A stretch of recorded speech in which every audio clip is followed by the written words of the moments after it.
That's a good first take. Did you just spit up all over your daddy? Right as he was going to start his video for you? Mm-hmm. That's perfect. That's a good opening. That's a good opening. It sure is. Nothing to be sad about. Oh, baby girl. Baby girl, there's nothing to be sad about.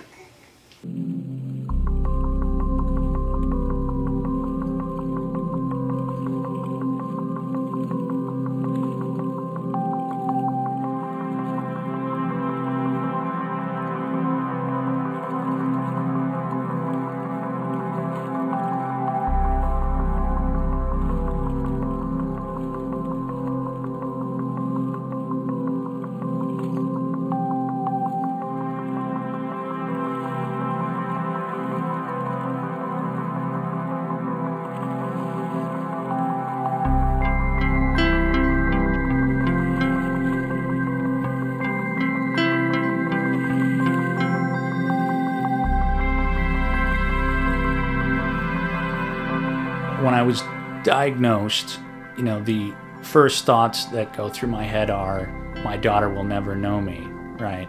And that is what drives my everyday existence, is A, living as long as I possibly can so that my daughter will know me, and for me to, you know, contribute, you know, as much as possible, and be, you know, a dad as much and as long as possible. The legacy thing is my way of dealing with that, and trying to put something positive out of a negative. I feel inadequate daily as a father, even as a husband, or as a son now, or as a friend, and I have this notion that if I get it on tape somehow, that it will make up for that. A lot of this is kind of random, but talking about cats, the outdoors, marriage, friends, politics, film art, music, you know, things that I'm interested in, and my superior opinions on those subjects. Whether it's religion or anything else, any other subject, things that have taken me, you know, years or decades to sort of cultivate a sense of what I think about it in my head.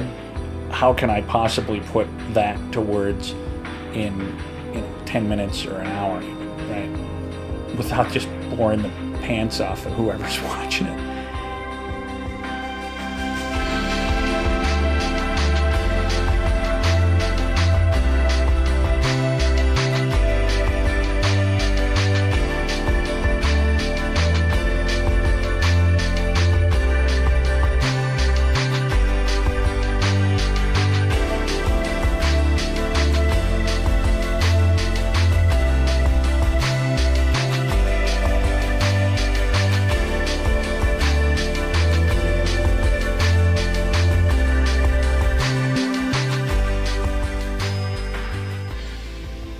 Hi Eva, you probably already know this, but I'm your dad, and it's taken me a long time to get up the courage to record this, but just in case, as sort of an insurance plan, I'm going to record a bunch of video so that you can get to know me. So yeah, my first grade teacher was Mrs. Wold. I don't remember my kindergarten teacher. Second grade was Mrs. Curl. Third grade was Mrs. Sisterman. Fourth grade was Mrs. Reichstead. Fifth grade was Mr. Sampson. And sixth grade was Mr. Steiba. Who was your favorite? Probably Mr. Sampson. Why? Because I liked, he had this like Magnum PI looking mustache. So Park High School is where I went to high school from 9th through 12th grade. And I did graduate. Graduated 13th out of 370. So I was kind of one of the smart kids. But I was also pretty cool, I think. Not really, but I was friends with all the cool kids and the non-cool kids and the druggies and the losers and the poor kids, and I was sort of an equal opportunity friend, I guess. But I was a pretty good kid in high school, really. I didn't drink. Which, Eva, you should never drink until you're 21. this is primarily for Eva, but certainly if we have other kids. In case you meet someone else and knock her up. If I meet somebody in support group. No, but I mean, if we have other kids, this is obviously for you. You can't drink until you're 21 either. Okay, he's gonna show you how to shoot free throws. Frankly, I wish I would have recorded more of me being active, running and jumping and doing stupid human tricks. Eva could then see that at one point her dad was healthy in the past, you know. Guide hand, shooting hand, bend the knees, one big motion, like that. All right, let's see it in action.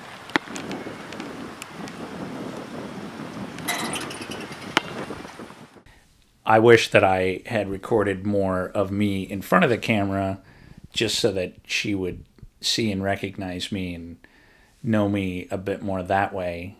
But I take comfort in the notion that she will get to experience to some degree what I experienced by being behind the camera and what I chose to shoot and what I was looking at, and you know, whether it be from traveling like to the Grand Canyon or to other trips that I've gone on. You know, I hope that it's slightly more entertaining to look at if I'm not in the picture, knowing that I was behind the camera, and it's, you know, what you're seeing is sort of seeing it through my eyes. So I would love to take her to the Grand Canyon and show her the beauty of it and the sort of awe-inspiring part of, you know, recognizing that your time on Earth is pretty short. Yeah, this is where it all started, I guess. Many fond memories of this house. And Dad used to pay me $20, me and another friend, to pick all the leaves and helicopter seeds out of this rock, which probably wasn't worth the $20. Right about there is where the tree they planted for me was before it died. Some people like you know, good films and not good films, but if you go to a film, regardless of whether it's considered good or not, and you like it, then so what? Who cares what other people think? Can I have some more tea? No. Come on, give me a little tea. Thank you. Thanks to the family for just letting me fall down here on the lawn and leaving me here all day. No food or water. No... What else are you not giving me? No love.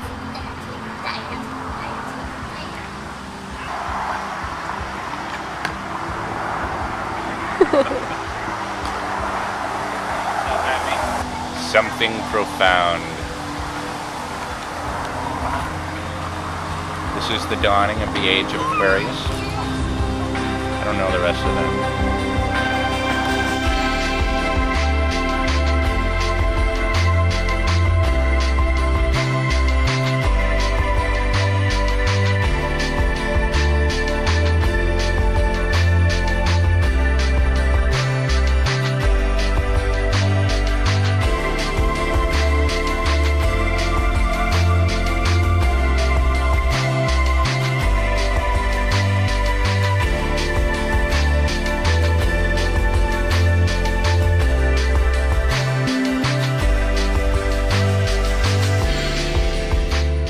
Do I record stuff that, you know, for when she's 5, 10, 15, 20? You know, my worldview has certainly evolved 720 degrees every couple of years. I often try to project, you know, her 2-year-old self to her 30-year-old self, which is impossible. I mean, I'm sort of recording one half of a conversation, you know, 10, 15 years before it would naturally need to happen. You can't record every possible thing ahead of time, so you have to sort of talk about things generally. I hesitate because I don't ever want to come across as preachy, like this is how your dad thinks you should live your life.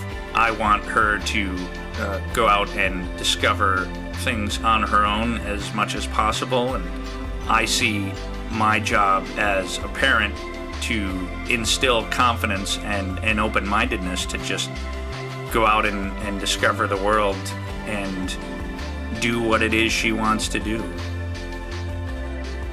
The legacy stuff is a balance between focusing on recording something for the future for my daughter and not letting that bog me down to the point where I don't live in the moment. So I constantly have this pressure on myself, like, I need to record more, you know, I need to put this down. I need to tell Eva all these huge, deeply inspiring things before I can't speak anymore.